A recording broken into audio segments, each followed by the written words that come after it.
It always starts with something small. An unfinished text reply. A plate left on the table. That one look your partner gives you after a long day. But somehow, it turns into a fight. The kind where voices rise, doors close harder than they should, and someone ends up sleeping on the couch.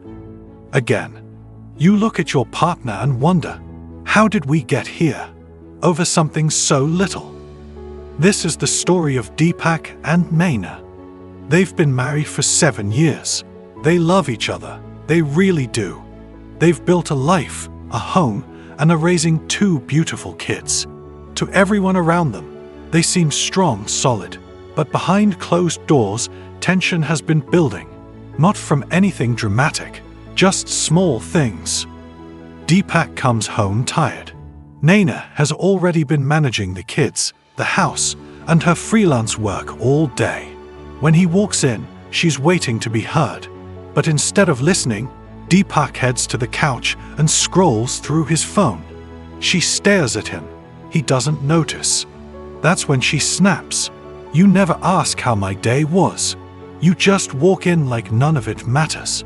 He frowns, confused. I've been working too. Can't I have 5 minutes? And from there, it spirals. Old arguments resurface. Words are thrown that leave invisible bruises. And later, both sit in different rooms, wondering why they feel so alone, even when they're under the same roof. It wasn't about the phone. It wasn't about being tired. It was about feeling unseen. You see, many marriage conflicts don't come from the obvious. They come from small, hidden triggers. Things you don't even realize are wounds until someone touches them. For Naina, it was growing up in a home where she always felt invisible. Her parents loved her, but they were busy. No one ever asked how she was doing.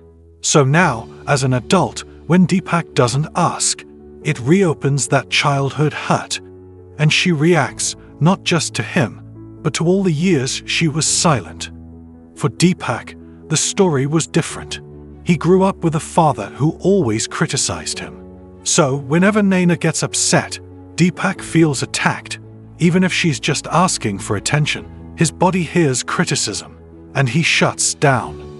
Neither of them is trying to hurt the other, but their old wounds keep getting in the way. These are the marriage conflict triggers you didn't see coming, the ones hidden deep inside. And if you don't understand them, they'll show up again and again. This isn't just storytelling, it's science. When something painful happens, especially in childhood, your brain stores that emotion. Later in life, even small, unrelated events can activate that memory. Your brain releases cortisol, the stress hormone. Your body tenses up. You either lash out or shut down.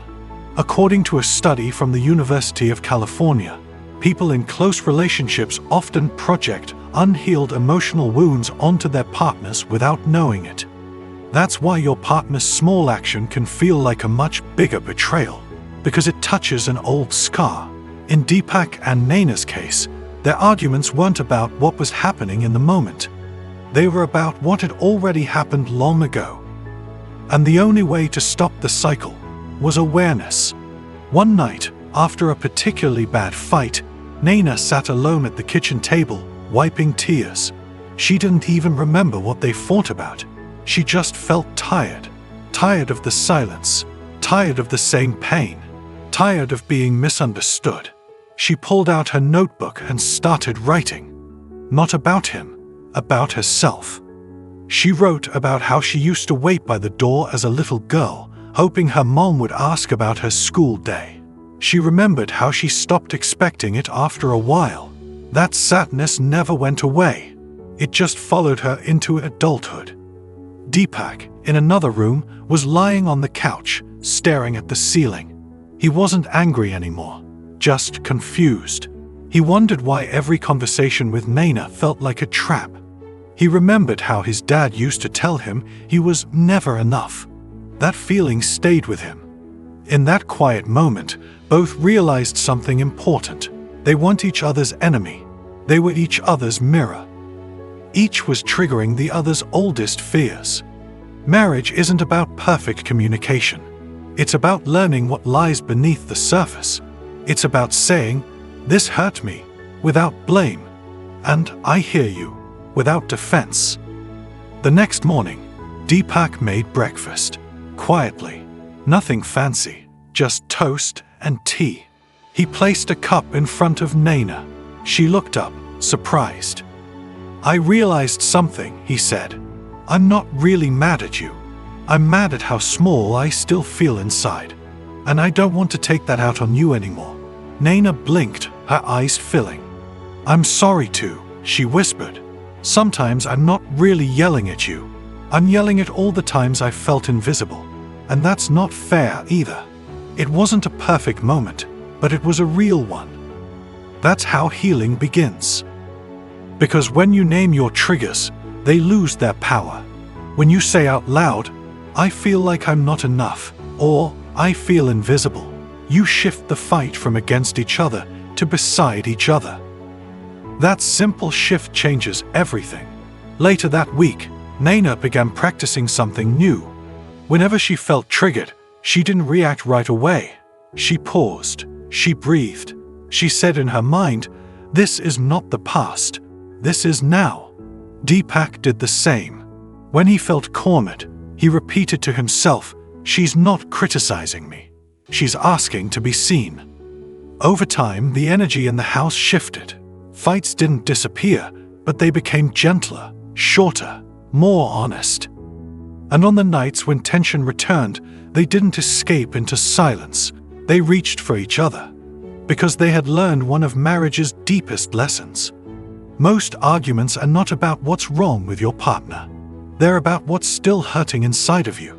So, if you find yourself arguing over small things, things that shouldn't matter so much, ask yourself, what old pain is being touched here? And if your partner lashes out, try to hear the wound beneath the words. Maybe they're not mad at the dishes. Maybe they're aching to feel important, seen, loved. Science backs this too.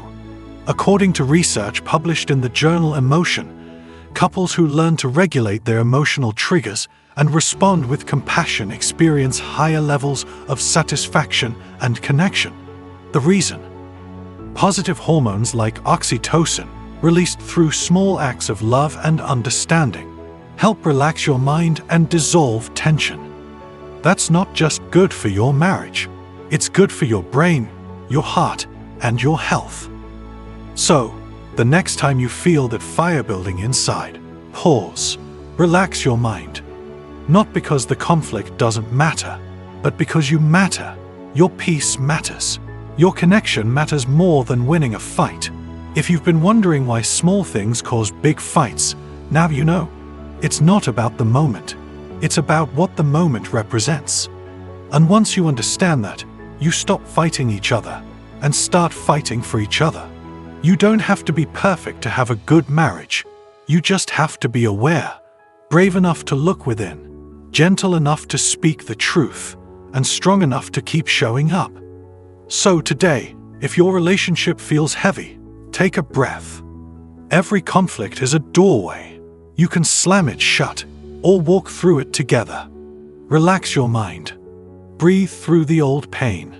And let love, patience, and understanding guide you forward.